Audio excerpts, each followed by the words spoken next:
Hey guys, it's Troy again, and here I am continuing on showing you some of my latest acquisitions. I'm going to show you today one that I got some time ago and one that I got just today. I've made it no secret that so far I kind of like Waterman brand pens, both new and old. If I'm going to get something that's going to be a vintage pen, my first choice is to start looking at different Watermans.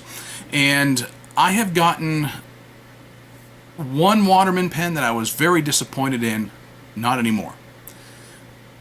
I got another Waterman that was the same model just today because I found a really good deal on it. I put in a bid that I thought was kind of low, that I was willing to pay for, and that I thought the pen was worth, and take a chance on it, and I did okay with it. So, wanted to show you the Waterman Crusader.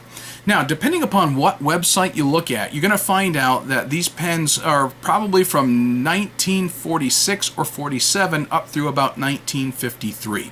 They're lever fillers, and they come in various nibs. And I've got two different colors, two different styles of the same generation, why don't I just get right to showing you, all right? So, there are two different generations of Waterman Crusaders. And the first one came out 1947, 46, somewhere in there, depending upon what website you look at, like I said. And then there was a second generation, and I'm going to show you a screenshot right here from one of the websites that shows the difference between those two. Well, the second generation definitely are far more plentiful if you're looking for them. So I've got two Waterman Crusaders second generation. This is the one I had before, and I wasn't real happy with it. And as of today, I am happy with it because it took a lot of work to get there. This one here came, and it was fairly good right out of the package that I got. So, I took the chance on it. If you've watched some of my videos, you know I've had some problems buying stuff on eBay, especially vintage pens. Some of them weren't so great. Some of them have been great. So it depends on, it's kind of a crapshoot sometimes. It's a roll of the dice. You don't always know what you're going to get. So I took the chance on this one, and this was a hit. So there's been hits, there have been misses. This one was a hit. This one was a miss. I had to turn it into a hit. So, this particular pen is a slide-off cap. All right, so it's a snap cap. It's not a twist-off cap. The other one is a twist-off cap, even though it's still a second-generation Waterman. So, this came in fairly good condition. The cap had no real dings on it. The black barrel was actually fairly shiny. And I haven't really polished this up. I haven't done a lot to this pen since I got it, other than to fill it and to test it. And, the nib was fairly decent. It's a little darker. By the time I run out of ink on this thing and I decide to pull it apart and work on it, I may have it polished up a little nicer. Now, this particular pen right here, like I said, I didn't do any work to it at all. Pulled the section out of it. So I got out my heat gun, pulled the section out, inspected the sack, and the sack in it was still in actually fairly good condition. It still had a good amount of elasticity to it, so it looked like it possibly had been replaced sometime within the past decade or so. I really don't know. But when I looked at it, I said, oh, okay, that's not worth replacing right now, so let's give it a shot. So I inked it up and I tried it, and I was like, oh, it writes very well. So I'm happy with it. And this particular one, as I recall, did not have anything on the nib that indicated other than Waterman's Ideal on this nib. So I was happy with it. Well, because I was happy with that one, I took this one that I had gotten, 6 months ago, maybe more ago, and I decided I was going to make this a project of mine. So what I did was I tore it apart, and like I said, this one unscrews, and this one actually has a firm nib to it, and you can see how highly polished that is now, how good that looks now. Well, doggone, guess what? It wasn't that way as of this morning. And it's a burgundy color, also a lever filler, You see how good that shine is now on this particular pen? That's because I spent some time with some polish and a jeweler's cloth, and I did some work on this puppy. I tore it apart. I had previously inked this up, and it did have a sac that would still hold ink. It would still expel air and suck in ink, but it was getting there. You know, it was getting kind of old. When I first got this pen, I just inked it up, and it wrote horribly. I was like, oh, I hate it. And all I did was essentially expel the ink, flush it out a little bit, put it in my drawer. Nah, forget that. So what I did today was I went ahead and I removed the nib, I removed the feed, I pulled those out. I pulled apart the pen, and this one actually came apart easier than the other one. Took the old sack off from it, and I put everything into my ultrasonic cleaner and ran that through a couple of cycles, and I put in, instead of water, I just started right out with pen flush because the goo that was still in it. Like I said, I never cleaned it out when I first got it, and I didn't know how bad it was. I just wanted to try it out and see how it wrote. So, played with it, I'll work on it some other day. Well, today was some other day. So, the absolute goo and gunk that was on top of this feed and underneath this nib, and all within that section. I took a picture of it. How the water, or I guess the pen flush that I used, looked when I ran it through a couple of cycles of the ultrasonic cleaner. Black. Complete black. It was one of the worst cleanup jobs I've ever had on a single pen. So, got that all nice and cleaned up, and took a toothbrush and cleaned all that out, and that nib still had a lot of residue on it, and so I said, I'm not real thrilled with that. So I got everything back to my desk, and I sat down and I worked on it, and I managed to polish it up better than it was. It was a little darker, had some tarnish on it. The jeweler's cloth helped with a lot of that. And I got out and buffed out this quite a bit with 2 different kinds of polish, and it started to look a whole lot better. And while I had the tool out, I used a Dremel tool with a pad on it and buffed up the nib on it. So, all that being said, it still wasn't quite right. So I checked the tine alignment on it. It didn't look too bad, but let me just play with it. Oh, tweak it just a... No, okay, try it. No, it's still a little bit scratchy. It doesn't write really well. So I went ahead and did it again and checked the tine alignment. All right, play with it just a little bit, and that changed quite a bit. It had horrible ink flow at first, but I managed to get the ink flow fairly decent. I got the tine alignment fairly decent, but it still needed some smoothing. So I went ahead and got out my smoothing kit, and I worked on it, and now it's a fairly smooth writing pen. Compare that to how it was several months ago. It was crappy. It was pretty craptacular. This one, though it was writing fairly well, after I smoothed out this one, pull out this one, play with it, just a little bit of smoothing maybe, and so got out and did a little bit of smoothing, and now it writes well.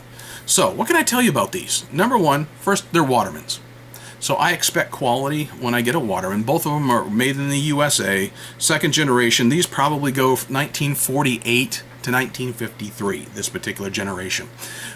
One of the things I found when writing with it is that it's a little too short, uncapped.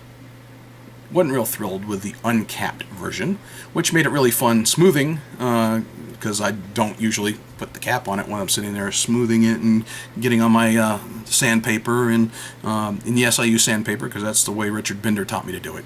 And then after that, use the micro mesh and got it fairly well. So just writing, ordinary everyday writing, yeah, you can post it, and that cap's not too heavy, so that makes it a lot easier to fit in my big old paws. So, I'm pretty happy with it. So now I've got 2, not just one, but now 2 Waterman Crusader pens, second generation, here in my house. So this one snaps on, this one twists off. And this one is one of those deals where it's got a bunch of threads right there, and what I don't like is, depending upon where you start it, will determine where this lines up with that. I'm kind of that's the one thing I like about the snap-on cap. See, oh, finally got it aligned. You got to play with it a little bit in order to get it aligned. I like it when that lines up fairly nice or fairly well. So there's about 3 different places or positions this can be in relative to the clip. So looking at them, you've got the same kind of clip, same kind of finial. On the bottom side, you've got the same roundedness. They're the same dimensions. They hold the same. They look the same. One just screws off. One doesn't. They got 2 different nibs, one being firm and one being a lot more flex. So, take a guess. Which one is more firm? Which one is more flex? I'll tell you what. I'll show you right here in a writing sample.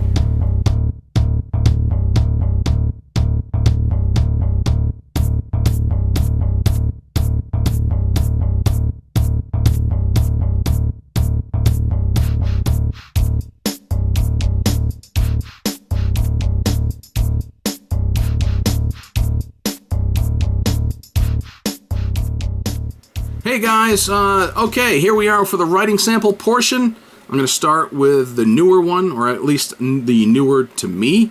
This little beauty right here, my Waterman Crusader 2nd generation. And this is the black one. So this is my Waterman Crusader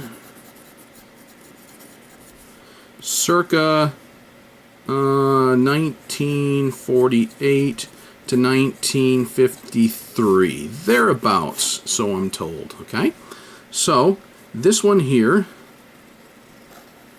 one nib is a little more flex, one nib is more of a firm. You see this particular nib? Tell me, do you think that's the flex, or do you think that's more the firm nib?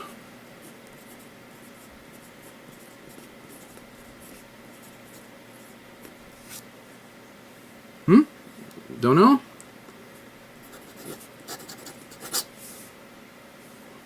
Don't let that sound fool you. This one now writes very smooth.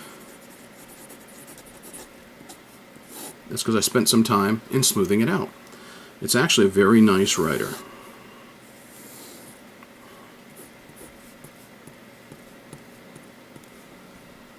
So, let's show you the other one. Put this one back on. And just a gorgeous looking pen. And this one hasn't even been polished by me yet. So, I may yet spend some time. The cap definitely doesn't really need any work on it. The barrel maybe just a little bit. And you can see there it says Waterman's Made in USA. What I will say about the difference too is this one does not have any identifying Waterman's Made in USA on the barrel at all. But it's very similar barrel. If anything, this one feels just a hair more slim than the other one. But it's right about the same, so it's not really that much different. But they both do feel better posted than not posted, like I shared a little bit earlier. So this is also my... That's a horrible E. Come on, Troy, you can do that better than that. This is my Waterman Crusader, also the 2nd generation. So that puts it 48 to 53, somewhere in that time frame. So, what do you think? This one definitely is a firmer nib than the other one, and yes, indeed, this one does say that it is a firm nib, and it says 5A on the bottom. So, both of them are 14 karat nibs, and both of them working very nicely. I believe it was 14 karat that I saw on it. But anyway, this one now is also a smooth writing pen. It wasn't at first. Like I said, this one wrote horribly when I first got it. It was terrible. And I had to do a little bit of repositioning of the nib on the feed in order to get it to flow smoothly. So what you see actually is the the most ink flow that I've gotten out of it in the position that it's in. So even if it looks just hair askew, it's actually perfect right where it is compared to where how it was writing previously. So I'm going to go with it. So I am very happy with it now. Previously terrible, but now ink flow is actually pretty good. In case you're interested in what inks that I'm using, this particular ink is the Duquesne Incline Station Red ink from, this is from Birmingham Pens out of Pittsburgh, Pennsylvania. You can probably see right here, the Birmingham Pen Company. Now the other one, I decided also, the black that I used, I also used a Birmingham Pens ink because, quite honestly, I found lever fillers just fill better from a bottle than they do from those little sample vials. And even though I've got some ink colors in black that I haven't tried yet, and some reds I haven't tried yet, I figured I'm just going to go with what I've got in a bottle. And I have got a lot of blues, I've got a few blacks, I've got some purples, but I've used these two inks previously. This one I use actually on my daily writer that's right here on my desk for my Esterbrook desk set. So I'll just go ahead and fill the black one with black, the red one or the burgundy one with a reddish. Even though I tried oxblood in this previously, I figured now let's go ahead and put in the Duquesne Incline Station Red, and this one the Allegheny Arsenal Gunpowder Black ink.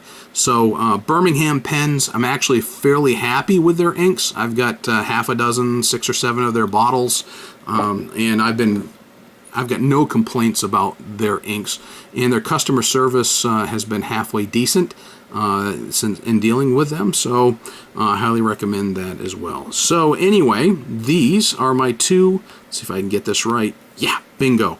My two Waterman Crusaders, my two babies, my twins. Like I said, I love Watermans, and these are just two little gems that are in my Waterman family collection. You may want to consider them. They are fairly plentiful here on eBay. You may, especially here in the States, you may be able to find some of the Waterman Crusaders, and they may need a little bit of tender, loving care when you get them. Like I said, this one, I knew it needed care. I just didn't put the effort into it when I first got it. Today I decided to do it, and it paid off, and it paid off well. And this one was right happy, fresh out of the package. So, Waterman Crusader, second generation, 1948 to 1953. And I've got a couple of pens that I know are going to write well for me. And, of course, they are my beloved Watermans.